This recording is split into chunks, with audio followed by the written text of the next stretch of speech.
Hey everybody, welcome to GMG Review. Today it's a special edition GMG review because it's a Throwback Thursday review.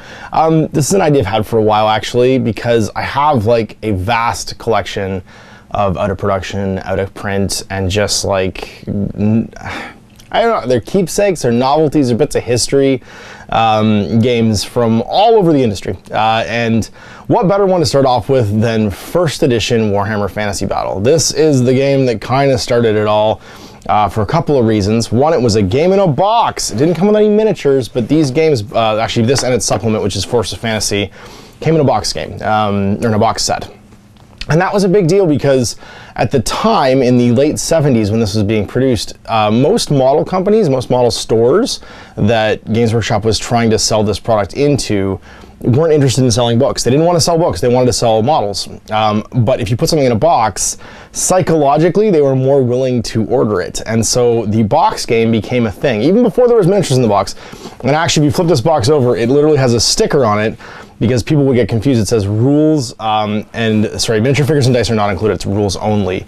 And this was a problem because people were used to going into model stores and buying a box and it had models in it, and so this didn't. You can see here these were printed. This one was in '84, this one was in '82. So these are reprintings of the originals. This is, however, a first edition, like original copy. So this one right here, if it's printed in '82, geez, it is getting close to 40 years old. 18 plus 19. It's 37 years old, this box, and this would be a bit younger. It's 35 years old, but still as crisp as the day they met. So yeah, these included a whole bunch of stuff. We're going to go through this one first. I'm not going to try and teach you how to play first edition Warhammer Fantasy Battle because that's madness. That way madness would lie. Maybe someday I'll do a TBT on that, but I would need to get some like C-Series super early Citadel models to do so. And yeah, and so this was Warhammer the Mass Combat Fantasy Role-Playing Game. Now you notice it doesn't say miniature war game.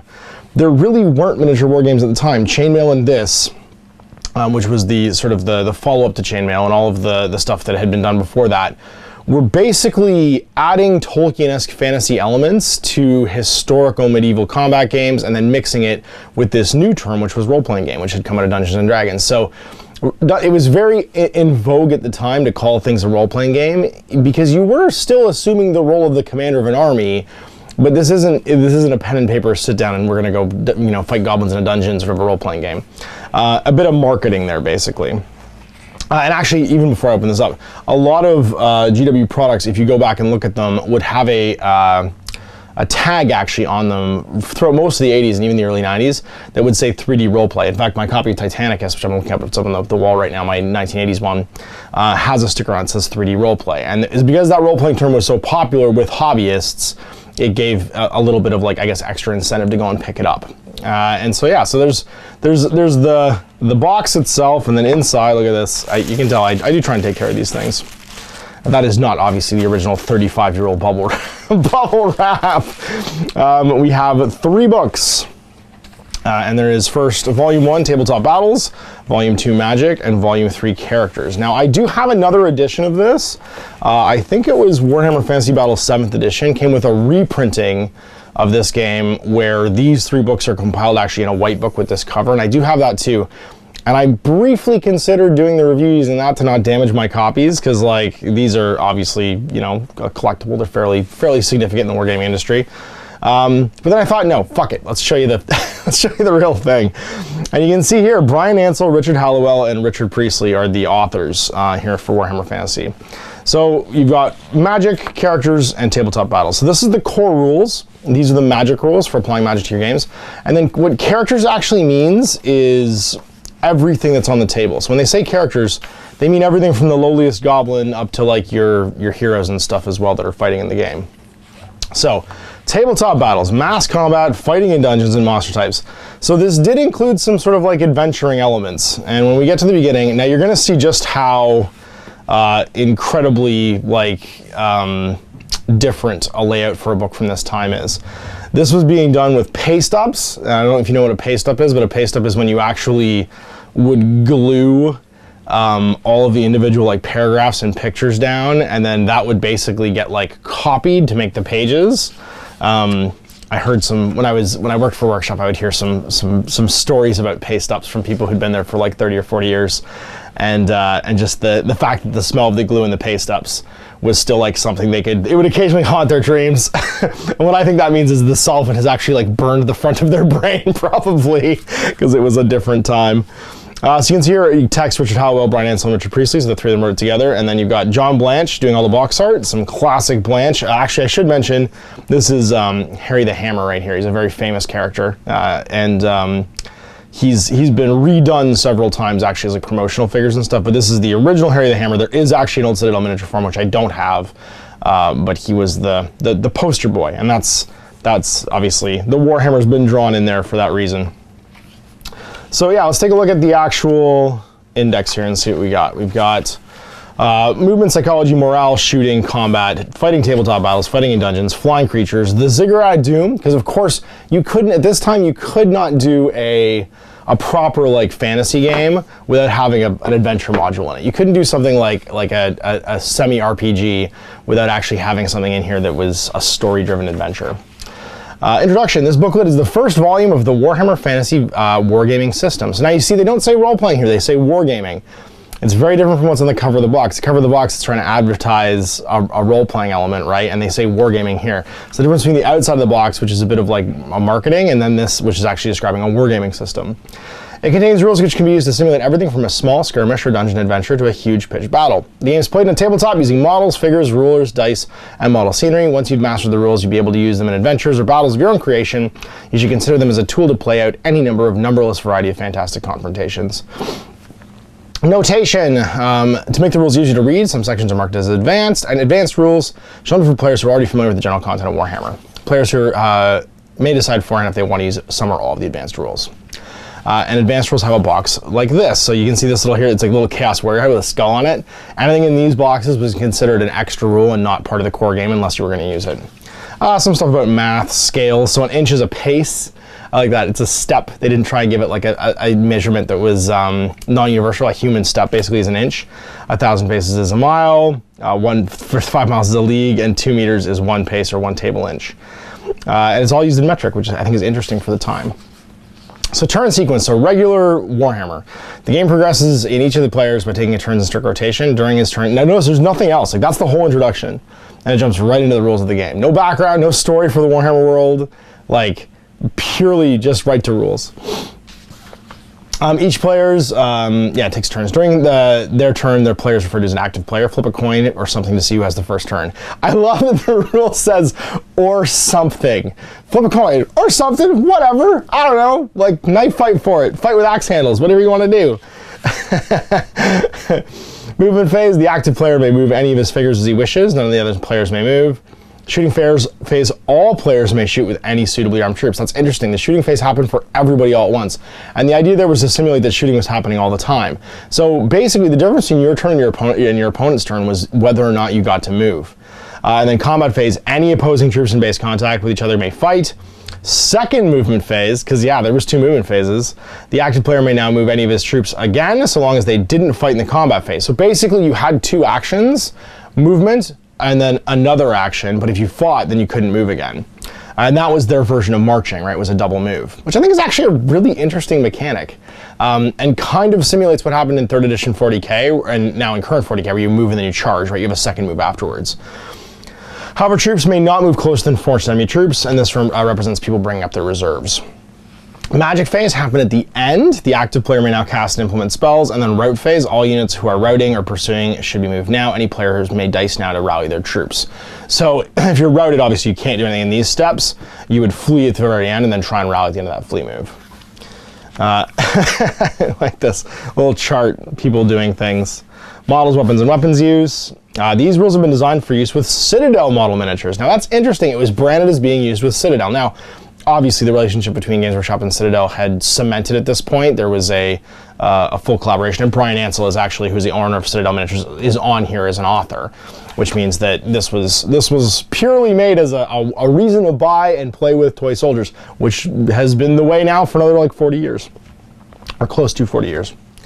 The details in armor and equipment of these models should provide most of the information necessary to use the miniatures in the game. So like, look at them. If they have what they have, then that's what they should have. This is like a really long way of saying WYSIWYG. And it literally just says, troops may at any time use any of the weapons depicted on their model. So if you have a weapon on your model, you can use it. Movement. And now this is really interesting because you're going to get into some fractions here. Like, they did not mess around with math. They were fully happy with putting in fractions. And they're not in decimals. They're written out as fractions, man. And I think that might have been because the type they were using had access to fractions. They could actually type print, like use type print in fractions. Now, this would be a good example of a page with pay stubs on it. So what would have happened was they would have had to have aligned and made the text in such a way that there was enough room for these drawings to literally get glued on before this was copied and made into a book, which I think is really interesting because you've got you have to basically, one, I think make your drawings to either fit or fit your drawings where they're supposed to go, or then have a bunch of drawings and then decide where they're going to end up, because you can't digitally resize anything here, right? These drawings are all 1-to-1. This has been drawn at exactly the scale that it is on this book when it's finished. Now, once the pay stub is finished, you could probably resize. I actually don't think you could do that. Like, you're basically stuck at whatever you'd put the type down as. But you could move these around and try and find a spot where they're actually going to go. So movement, things have different types of movement. So a halfling moves 3 inches, but an armored halfling moves 2. And so they did have a restriction for actually like being up armored. Orcs and armored orcs, 4 and 3. Dwarves, armored or not, they don't care, man. That's a dwarf special scale. They move 3.5 inches. 3, and it's a fraction 1/2, not 0.5, 3.5. Man, and it doesn't say human, remember, it says a man. This is the 80s. You can do things like that, and I don't know. It just makes me laugh that that's how it's written. And then armored man moves 3, and an elf and armored elf moves 4. And so then you've got creatures and stuff too. So horses, wolves, and boars have different movement rates, 8, 9, and 7. Difficult ground, we'll give you an example. So count each inch of difficult ground as 2 inches. So again, half rate speed basically. Obstacles lose half its move, which is interesting. So if you climb over an obstacle like a hedge, a wall, a door, or a ditch, it's not that your movement's reduced, you literally lose half your entire move. And then charges, if an individual or unit moves into hand-to-hand combat, then they may double their move distance. Note, however, that figures may only move into hand-to-hand combat in their first movement skill, not their second. So basically, you can charge and double your movement, but you don't move later on, and you're going to fight. So charges still existed. And then countercharge. This is neat. This rule provides an exception to the normal sequence of play. If troops are charged, they may immediately elect to countercharge. Infantry may not countercharge mounted troops because you're not going to run at horses charging you. That's terrifying. Countercharging troops are moved simultaneously with the charging troops, and the reluctant clash will occur somewhere between the original starting positions. So basically, if someone's charging you, you can elect to countercharge out of activation, basically out of sequence. And what happens is you meet halfway in the distance between the 2 units. So that would mean that, like, if a charge would like push through your line, you could actually move your troops up to try and block it, or at least hold in a position that's more favorable to you. Which I think is, again, a neat mechanic. Running away. This rule, like countercharging, it's basically just fleeing, but they call it running away, forms an exception to the normal turn sequence. If troops are charged, then they may opt to run away. If they decide to do this, they immediately make a full charge distance move away from the troops charging them. If the charger's move is sufficient to catch up to them, then the evading unit will be caught and automatically routed. So now here's an interesting thing. You've got no pre-measuring. Actually, there's no definition of when you can measure at any time in this. So the assumption is, I think, and it's not really defined, you can't pre-measure any distances. So you have to eyeball if that's going to make it out or not. All right, I declare my charge, double my move, I measure, I see if I get it or not. If you've elected to flee, I don't know if I've gotten away. And that actually persisted in Warhammer for a long time. Not measuring your moves and not really knowing if you're going to make it in or not was something that I think until like 7th edition. I'm pretty sure in 6th edition you still couldn't pre-measure anything. You had to guess and see where your charge was going to end up. And pre-measuring only came into being when charges were a random distance. They were like 2d6 plus your move. You all of a sudden had the ability to pre-measure, because the randomness wasn't your ability to guess. It was your ability to roll the dice and see if you got your high charge or not. And then moving units. So now there is actually a wheeling thing. You can turn or you can wheel. So you can move forward. You can, if you do a wheel, then you're literally moving around your corner, just like you would in any other edition of Fantasy. A turn, though, is you about face the actual unit, and the unit's formation stays the same, but its orientation changes. So like if you were a long unit like this, you would all turn to the left, now march in single file. Now here's an interesting thing. Units who are intelligent may expand or contract their formation with up to 4 models per move. So you can actually change your formations, but units who are subject to stupidity like trolls have a hard time maintaining formations, and so must roll dice at the beginning of each move to determine their actions. They may, when permitted, expand and contract up to 2 models. Units may not move through each other or interpenetrate, is the bold text there. Psychology, hatred. Feuds and vendettas exist. If you hate somebody, you must move towards the hated models whenever possible and charge whenever they're within charge range. Fear. When an individual or unit wishes to shoot or fight something that it fears, it must roll a die. On a 1, it can't attack in any way and must spend a turn retreating. On a 2 to 3, it may fire but not charge. And on a 4, 5, or 6, it's fine. And whenever things are shot at or charged by something they fear, roll a d6. On a 1, they're just breaking and routing. That's terrifying. On 2 to 3, break and rout if charged. Otherwise, they're all right. On a 5, 4, 5, or 6, they're okay. So fear isn't like a psychology test. And notice they haven't even talked yet about a stat line. They're going right into the turn phase. We haven't seen a stat line at all. Terrors like fear, frenzy. They must discard all their armor, so you don't wear any armor when you're frenzied, because you just freak out for something. You just get naked. You're just like, it's too hot, and you start ripping your clothes off, like you're climbing up Mount Everest. You get +2 combat to hit bonus. You may only get out of frenzy state by rolling a 1 and a d6 at the beginning of any successful period, and frenzied troops must always pursue a fleeing enemy. Stupidity, morale. Units who are stewed become confused. You roll, and it's interesting because they invent a mechanic here. Notice it's 1, 2, 3, 4, 4, 5, 6. Here it's 2d6, 2, 3, 4, 5, 6, 7, 8 plus. Now here they actually start entering the 3 plus thing. They don't bother with the 4, 5, or 6. And it's funny to see inconsistencies like this because this is the designers. This is Rick Priestley, Brian Ansel, and Richard Hallowell learning writing games as they're writing games. So it's really interesting to just like pick out little mechanics like that. Like here they use the term 3 plus. And someone's probably just as a throwaway decided to do that. Whereas here you can see they've literally typed out it's a 4, a 5, or a 6 and been really explicit. And that's like an interesting thing because we're so used to seeing that 3 plus now, but that might have been confusing to a reader in 1984 or 1982. Whereas this would have been completely clear and able to be understood. That's just interesting because over time that's taken over basically. So yeah, basically on a 3 plus, your stupid units are 5. On a 1, they just can't do anything. If attacked, they may not fight back. Slightly confused on a 2, and may not charge, but otherwise act as normal, and 3 plus are just fine.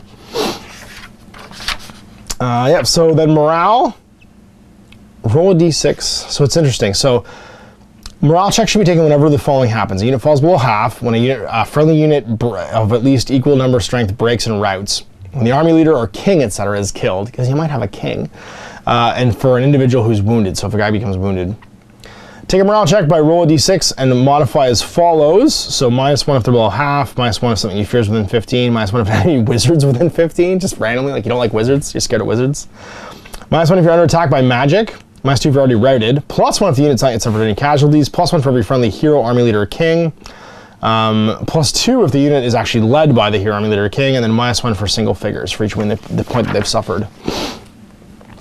And again, you don't have a stat here for morale. There's no leadership stat. If the result of the check is 3 or more, the check's been passed, there's no problem. On a 0, you're just gone, you're out. On a 1, you have to retreat for 2 turns. On a 2, you must halt and retreat for 2 turns at the player's discretion. So you must halt or retreat for 2 turns. You get to choose. Troops broken or routed through morale, fear, or terror removed in the rout phase. And so like, you don't even have a stat yet. There's no stats at all. You're just fighting around the world. During the shooting phase, the active player may shoot once with all of his initial armed characters. You got your bows ranges, so like a short bow is 8 inches, infantry bow is 12, long bow is 16. So fairly short and intimate ranges for all these guns. And then the long ranges go up to 16, 24, 32. Attack strength 2 for bows, so it's not very high. Normal, strong for a longbow, mighty for an elf bow and a crossbow, and then normal for a sling and a javelin, and weak for improvised weapons like bottles and slings. So here we go. All right, so now you're going to start to see some weird stuff. I'm glad we got to this part now. Your bow skill level. So BS didn't used to be ballistic skill. It actually meant bow skill. And it got reworded as ballistic skill when it got transferred into Warhammer 40,000. It was always bow skill before that. It didn't matter if you're firing a musket or a sling or throwing a bottle or something like that. Bow skill was the stat name. And it does use the same, it uses a chart here, but this is the same thing. So an inexperienced bow skill 1 person needs a 6 to hit. So it's your chance out of 6 of hitting, just like it's always been, just like it still is. If you're a bow skill 10 though, you're a -3 to hit, which means you can basically suffer 3 modifiers and still hit automatically. Roll a die, +1 for firing at large targets, -1 for firing at moving mounts, from a moving mount, sorry, -1 if you're wounded. So actually your wounds would affect your shots, just like flesh wounds in Kill Team. -1 for firing at troops in skirmish order, so people who aren't like in a unit that's rank and flank. -1 for soft cover, -1 for improvised weapons, -1 for firing at long range, -2 for the target being in hard cover like walls or battlements. Now here's this, so this always blows my mind. Your toughness grade was a letter instead of a number. You were either toughness A, B, C, D, E, or F. So F was the highest toughness, A was the lowest toughness. I don't know why they didn't just use a number, but I guess it was actually just to differentiate between strength and toughness. They wanted it to be different. I don't know why. They just threw some alphabet soup in there for some reason. So you'd be strength, let's say 3 with your bow, you know, if you're a long bow, and someone who is toughness C, which is basically toughness 3, would require a 4+ to wound, right? So, but what's interesting is it doesn't follow that exact path. You're also 4+ to wound against someone who's toughness B, it would be toughness 2. So this is a little bit more like the Lord of the Rings wound chart, where it goes up twice for each level. And then becomes harder there. So it's harder to wound easily, but you wound for longer. And when you get to N, you just can't wound. And if you get to K, you just kill them automatically. You don't even have to roll to wound. Attack strength corresponds to the size and velocity of the weapon. Toughness grade corresponds to the ability of the target to resist bows. So A is a small, weak creature like halflings and goblins. B, average like men. C is largest trollish creatures. F is like dragons and very large monsters. Wounds, most people require only a single wound, some things can take more. And then saving throws. The model that's armed with a shield, armored or shielded, may attempt to save itself. So shield or chainmail or metal breastplate is 6. And remember, you're not paying points for this. It's literally what is the miniature sculpted with that's going to give you this save or not.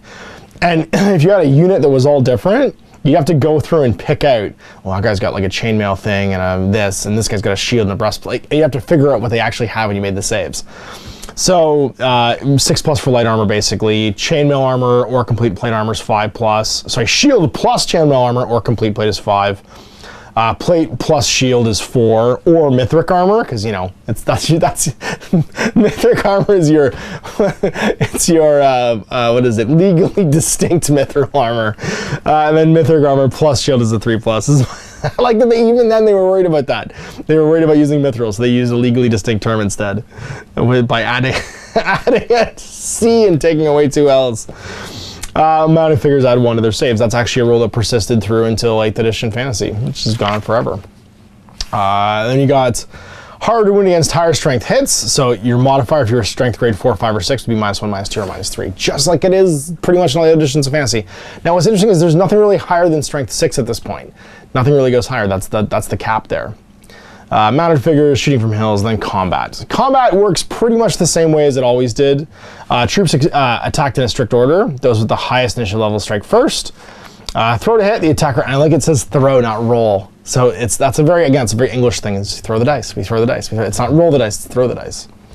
The attacker rolls to see if his blow hits, see the hit table below. So you have some racial stat lines here for initiative. Halflings are initiative 5, elves are 6, man is 3, orcs and dwarves are 2. They just leave out goblins for some. Poor goblins. To get no respect. They're there for weakling like hit targets, but not for anything else. And then yeah, saving throws. Throw to kill, not even to wound. Throw to kill, and then saving throws, combat results. Weapon skill table is almost the same here. So if your attacker's weapon skill is 4, you need a 4 to hit. Again, it's going multiple levels. It's actually very hard to hit easily, and you have to be at least like 2 levels better, usually to get an increase in hitting. So like a normal person hits on a 4 against weapon skill 1.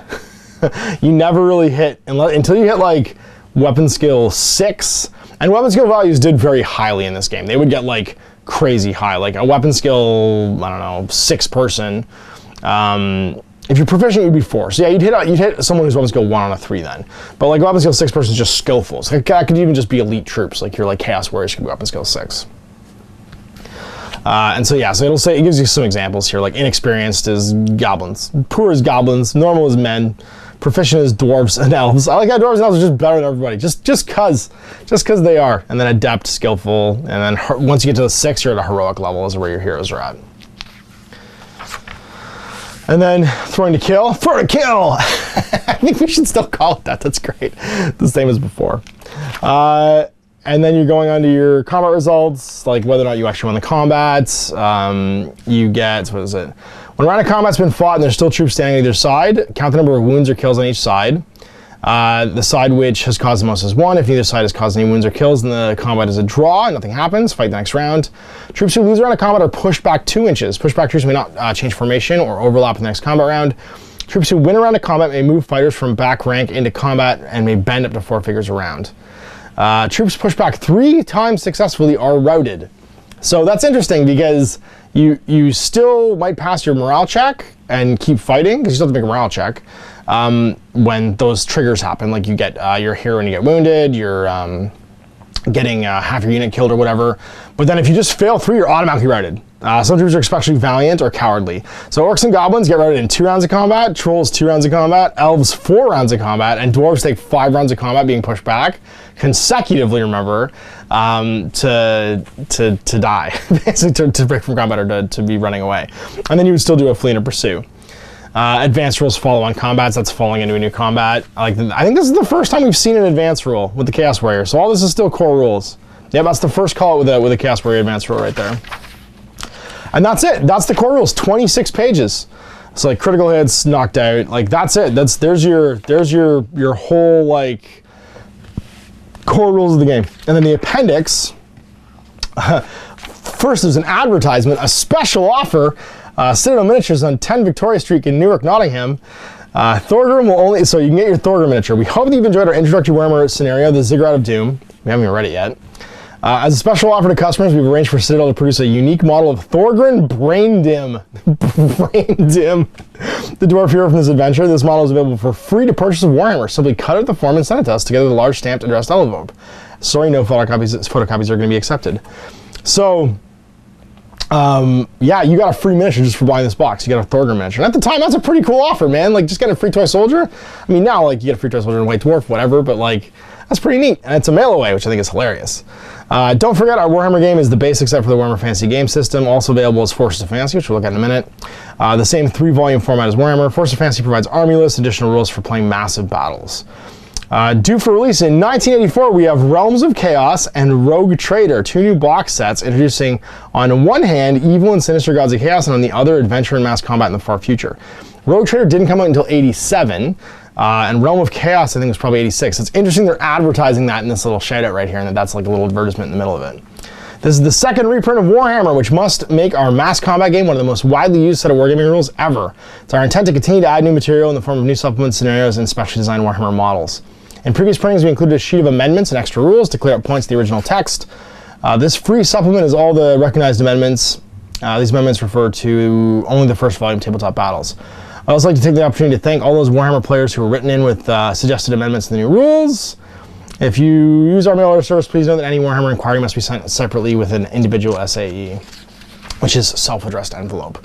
Rick Priestley. Amendments. Here's all the amendments to the rules. And what's interesting is, look at this, is in blue, and it was stapled into the middle. So now you've got literally an FAQ in the middle of this book, because it's a second printing.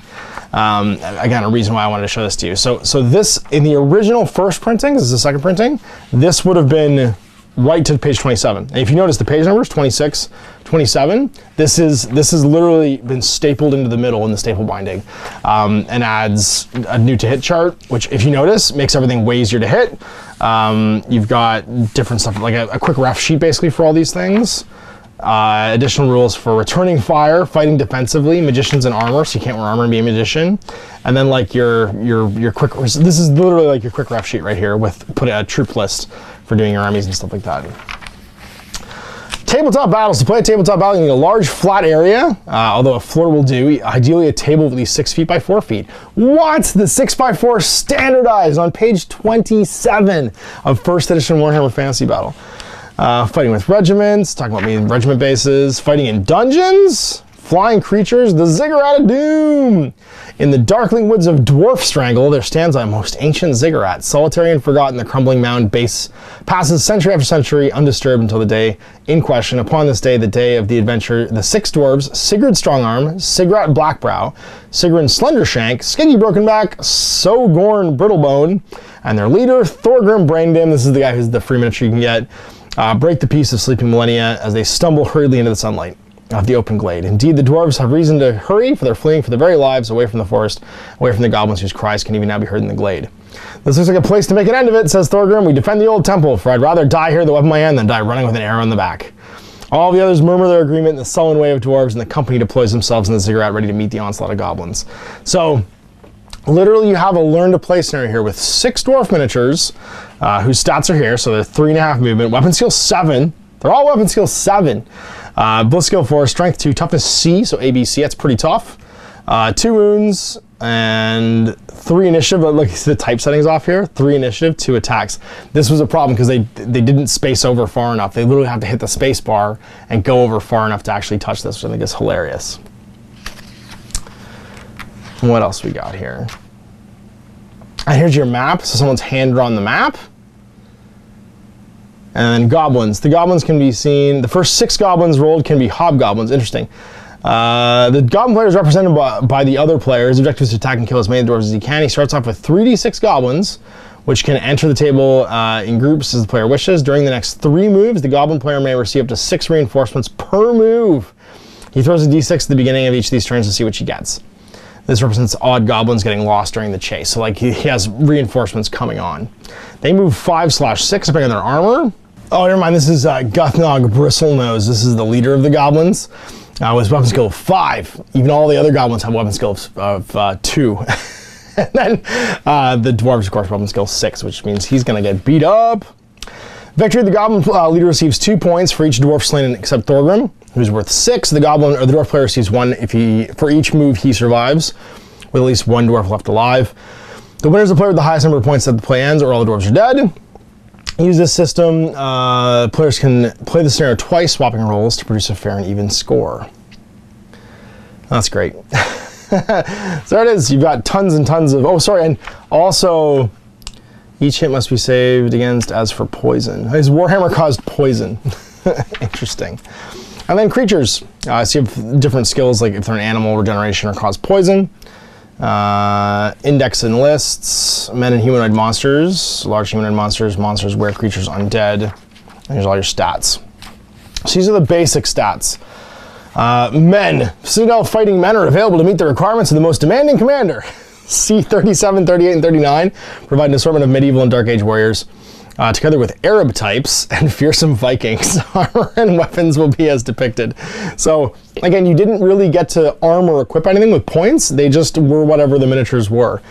And then elves. Elves are humanoid creatures of lofty aspect and handsome appearance who prefer to live in the proximity of trees. Elves have night vision up to 30 inches. And then you have sea elves, high elves, wood elves, and night elves. Citadel elves are available as C9, and the night elves are available as a box set. Citadel also produces the award-winning Ralpartha elves under a license as P2. Halflings. Citadel produces excellent halflings. Produces Ralpartha's excellent halflings under P3. Dwarves. C7 and C8. Citadel dwarves. They're a hardy bunch. Goblins. No mention of who produces goblins. Interesting. That's really interesting because they produce tons of goblins under the C series and none of them are mentioned here. Orcs, however, are C15 and C16 from the C series. Hobgoblins also not represented. Lizard men. Citadel Lizard Warriors are available at C26. It's interesting because the whole C series, this is stats basically also mimicking their catalog because the catalog came first, but they give you catalog references in here, which I think is funny for you to be able to go and buy them. Ogres, demons, monsters like dragons, tree men, eagles, carnivorous birds, giant insects, were-rats, quasi-tigers, and wraiths, wights, mummies, and specters. And then another great little John Blanche thing on the back. A Games Workshop product. So what's interesting is if you needed magic, you need this book right here. You didn't need much else out of this except for this book to play. So we're talking 50 pages, one insert of like errata and your quick wipe thing. But you had all the stats for any miniatures you could think to buy at the time, and all the rules to play with them in a mass combat game. Now, if you wanted to add magic, they had this section here. We're not going to spend a ton of time on it. Has some more great illustrations by John Blanche, because of course it does. Wizards of Magic. And I'm just going to go through the thing here. So you've got 4 levels of mastery: novitiate, novice / initiate, acolytes, adepts, magician / mage. And then they would have their talismans and magic items. You could randomly generate them. I think it's funny. This is full of great art. Now this is not John Blanche art. This is Tony Ackland? No, who is it? Tony Ackland, yeah. Which is funny because if you recognize these, And this is the whole industry at the time being so incestuous. This was Tony Ackland was a very famous fighting fantasy illustrator too. So if you had any of those Green Spine Choose Your Own Adventure books, the Games Workshop also produced. The Ian Livingstone and Steve Jackson wrote. This illustrator did a ton of the artwork for them. So you might recognize some of these from the inside. Spells, and there's just tons of spells in here. Alarm, Blessing, Bless a Sword, Cure Light Injury. That sounds familiar. That sounds like it's from another popular game at the time. Detect Life, Lock, Magic Light. And the idea here was that these, you could also do dungeon crawls. Remember, there was dungeon rules in the core rulebook for this. So you could use these just like you were using D&D stuff. Spells level 3. So you had to be a certain magic level to cast these spells. Animate Sword, Aura of Invulnerability, Magic Bridge, Pentangle of Pillar of Light, Summon a Genie, Jinn. Level 4, Blast, Hurricane, Manipulate Time, Mind Control, Summon Balrog, because that's what they called the Bloodthirster back then. He was just a Citadel Balrog. And then Necromancy, if you want to do evil spells. You could cast some Necromancy spells, enchant your objects. And then magic items and relics, so things like amulets, scrying glasses. And the idea here was some of your things could, they were just basically given names.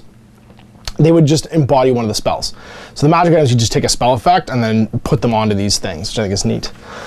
The Pentacle Template. Many Warhammer spells affect an area of 2-inch radius, such as the Pentacle Pillar of Light. Players may wish to construct their own templates of stiff card and decorate them something like the drawn above. Alternatively, you can cut out this template, print in the back of each Warhammer book, or photocopy them if you don't want to spoil your copy of Warhammer.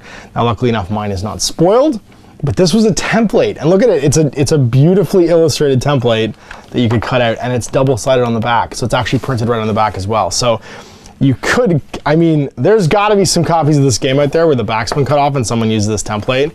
If you did that, if you're watching this and you did that, I would love to see a photo on my Facebook of someone's backlist cover of this book and cut out template. There's a challenge for those of you who might have one of these things. And then finally, characters. So this was advanced rules for heroes, because you got all the rules for monsters and infantry and stuff in the core box. This let you do your big characters, player characters, character advancement, creating adventures, red encounters, and the Redwake Valley River. So this is a 26-page supplement. Sorry, it's a 30-page supplement. Again, same co-conspirators here that let you basically play campaigns. So it really shouldn't be called the character supplement. It should be called the campaign supplement, because it let you grow and build your heroes. You have a game master. Now this is where they're starting to dip their toes into real role playing. You've got players, and their player characters could be things that have different attributes. So personal characteristics, your social status. Why is that important to you nerds in the 80s? Your age, your sex, intelligence, cool, willpower, and leadership. Now this is from a time where your mental stats, which are basically all summed up by leadership now in 40K and fantasy, had different things. So your cool was like your ability to stay frosty when things were freaking out and going bad. Your willpower was used for things like psionic attacks, and resisting was like your mental fortitude for like using mental blasts and stuff. And then your leadership was actually your ability to project that stuff onto other people. So instead of just having a single stat line trying to encompass all that stuff, because it's not granular enough for every situation, they made it so that you were variable in different degrees. So you could have someone who had a really high cool and willpower, but just a shit leader because he was an asshole. Right? So he wasn't good at leading troops. There's your Conan the Barbarian. He's not a warrior king, you know what I mean, when he first starts off. He's just like a rogue barbarian going off and killing people. Whereas you could also have someone who's got terrible cool but high leadership because he inspires people around them. The king, who might be a coward. And then your fighting characteristics, your number of attacks, number of wounds, initiative, weapon skill, bow skill, strength grade, toughness, and move. And those are just the things that make you you. Now I love this. You have your D100 table of like skills. So things you can do. You can be a trapper, you can be a trader, a sailor, a mate. Like these don't even do anything. Navigator, captain, and mate don't do anything. Or even forger don't do anything. They have no in-game effect. The various skills listed below the random generation score. You can be a minstrel, armorer, nomad, miner, engineer, linguist. Sample character, Wolfhand is a young Northman about to take part in an adventure. The player establishes his character as follows. He's a free man. He's 23, male, intelligence 8, cool 7, willpower 5, leadership 2. Has 1 attack, 2 wounds, initiative 5, weapon skill 4, bow skill 4, strength 2, toughness B. No, it makes me happy to see a letter grade. And then move 4 inches. His armor is a shield only. His weapons are a sword and a spear. And the skills are he's a trapper and a minstrel. He's good at singing and trapping and singing. You know what's more fun than fishing? Trapping. Because you can just go home afterwards. And generating characters. you can't choose your character. You're on a 1 to 3 human, 4 to 5 dwarf, and a 6 you're an elf, because elves are the master race of this game, apparently. And then you get your social status on a D100. Toughness move, like you'd literally just dice for it all. Oh, no, sorry, you'd pick some of these. You'd pick your... You don't pick your toughness. You'd pick your... skills. Roll D4 minus 1 skills. Age, you just pick... Oh, no, you do. You roll for your intelligence. D10 for men. Elves is 2d6 plus 2. Dwarves is 2d4 plus 4. So, like, men, intelligence is all over the place. Elves and dwarves are a little more consistent. And then cool, 2d6, dwarves are minus 2. So your cool is pretty good. Willpower, men D10, elves 2d6, dwarves 2d6 plus 4, because they're just super willpowery. Leadership, no attacks. Characters start with 1 attack. And then your money. How much money do you start with? That's great. Character advancement. To be wizard careers. To become a wizard, a character must have an intelligence of at least 5. He'll begin with a mastery of 1. Fighter, then you earn experience points based on your class. So fighters get this. Fighters get they level up at this, and then wizards level up like that. Interesting. Maximum character level advancements. Alignments: good, neutral, evil, avarice, and hunger. Avaricious characters receive no experience points for acts of courage, bravery, or self-sacrifice. They receive double points for getting money. And then hunger. The hunger alignment is common among less intelligent creatures. Food-oriented characters receive quadruple bonuses for slaying opponents that they eat. They can be a cannibal and eat people for more experience. Oh, God. Randomly generating alignments, and then the things that you encounter. So, like, there's no good Balrogs. Where's the Balrog in here? He's in here somewhere. Yeah, he's never going to be good. He's going to be 100% evil. 1 to 100, it's always evil. The Jabberwocky is mostly just hungry. The Were-Tiger, 20% chance of being good, 20% chance of being evil, 40% chance of being neutral, 10% chance of being avaricious, and 10% chance of being hungry. That's funny. That's how they react to you in the game, I guess. You roll for your injuries. If you're killed, you roll a D100. Effects of recovery, so like on 1 to 8, it's light, nothing happens. 70 plus, you're dead. You're just dead, so you want to roll low. Basically, you have an 8% chance of just fully recovering. A light injury, you get a concussion. You're out of action for 46 turns. Time to recover, none. And the effects of recovery, none. Risk of death, none. You're just okay. But if you roll 70 plus, you're just dead. Your head came off. Creating adventures. The reasons are hilarious. So here's some possible missions to rescue a lovely Italian princess. Because why not? To capture someone, an assassination, taking a message or person through dangerous territory, to explore an unknown region or island, explore, plunder a tomb or dungeon, a quest with a valuable object. But they open with rescue an Italian princess. Why is she Italian? I don't even know. Oh, one of those 3 had something for Italian girls, I guess. I'm so glad I reviewed this book. I've read it so long. And then costs, you get your equipment table here, stuff you can buy. Encounter charts, random things that can happen. Things you can encounter, so encounters based on, like if you have an encounter based on where you are, marshlands, coasts, plains. Oh my goodness. And here we go, the Redwake Valley River. This is an adventure designed to form an easy introduction to the idea of adventure gaming. The adventure is suitable to 3 or more players and 1 GM. To start the game, the GM must first assemble his characters around a largest table, prepare figures, scenery, paper, and dice, and help generate the player characters. So first, let them see the map and make their own rough copy. If the GM can tell the players what they're going to be doing in the Redwake Valley, the adventurers are passing from the town of Athcliath, the Troll Hills. Like, who knows if this is in the Warhammer world at this point, because that's not even clearly defined. There's been no news from the north for weeks. All traders who've gone north have failed to return. The civic leaders of Athcliath, being somewhat curious about what's going on, have asked the volunteers to go north and find out. The mayor of Athcliath has offered to equip any party willing to undertake the adventure and reward them suitably. The mayor's offering a C15 worth of equipment, so cost 15 worth of equipment, and cost 10 in gold expenses payable to advance to each member of the expedition. Being lusty adventurers, the players have naturally already volunteered. So you're going north to figure out what's going on. What the players should know. Bad guy dabbling in black arts has turned to evil and incidentally gone quite crazy. He's decided to take over the entire valley and perhaps one day the entire world. His plan is to sever communication between the northern towns and the south. During the confusion, he assembled a small army of orcs, goblins, and other miscreants. Once this army has been assembled, he plans to attack the southern towns. So you do your like role playing basically, like you sit around and do your walk between towns and do some investigating and stuff, and then you have to fight this orc army at the end. Yeah, and that's it. So you're gonna have all your things that you can encounter. There's a evil wizard, so he's mastery level 4, constitution 24. He's weapon skill 8, bow skill 5, strength 3, and he has level 4 and level 3 spells. He has blast, animate sword, mask shape, slam doors, and banish undead. And here's the layout for his tower, the first and second floor when you go to face him. So you have to defeat probably his orc army, and then go face this guy and fight the orcs on the way in. And there's a full layout and map for everything.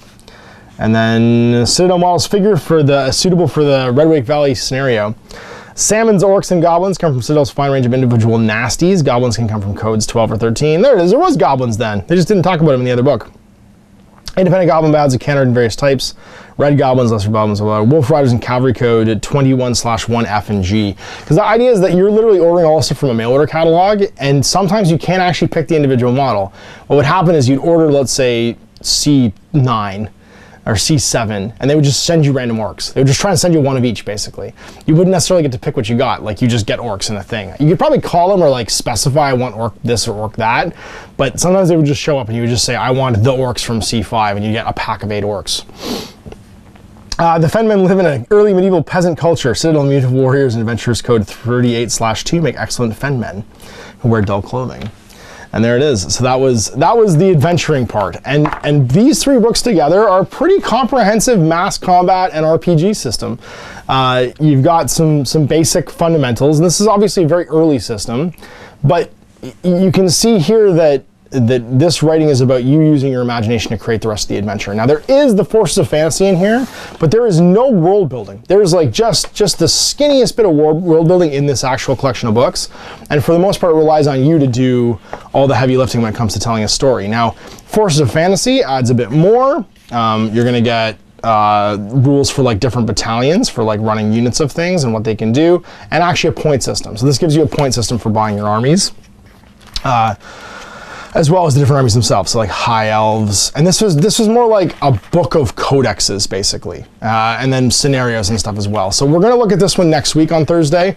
I'll break it open and we'll do another review, and you can see a little bit more about how the early years of Warhammer Fantasy Battle basically became started like shaping its own world. The story building kind of like melded together and gelled into like a story.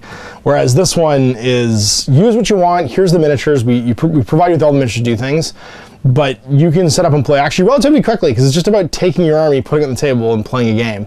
And the army should fit your narrative. So just like Dungeons and Dragons was a bare bones for telling a story, this is the same idea of giving you a bare bones to have an adventure. And they didn't worry so much about balance and who was going to win and who was going to lose.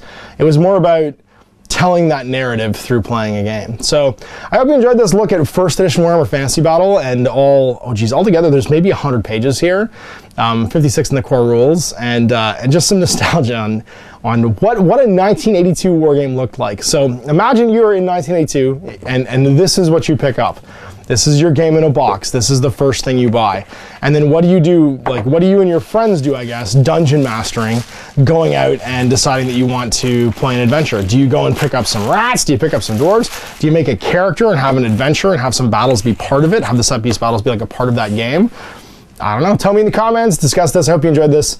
What a great walk down memory lane for first edition Warhammer Fantasy Battle. I'm really enjoying doing these GMG reviews. I think it's a good way to, just honestly show you guys some of the stuff I have, because I own some pretty crazy stuff.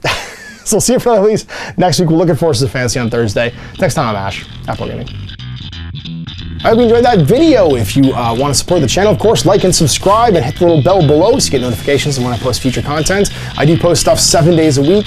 If you want to support the channel further, you can, of course, buy a t-shirt through Spreadshirts, buy a measuring gauge or objective markers from Death Ray Designs, or, of course, most importantly, there is Patreon. Patreon is what makes all this possible, keeps the lights on, pays for the studio costs, pays for the equipment, model costs, and everything else, and most importantly, puts food in my kids' bellies and a roof over their heads. Big thanks to everyone, past, future, who supported me. I do this stuff because of you guys, and of course, I will continue doing it as long as I can.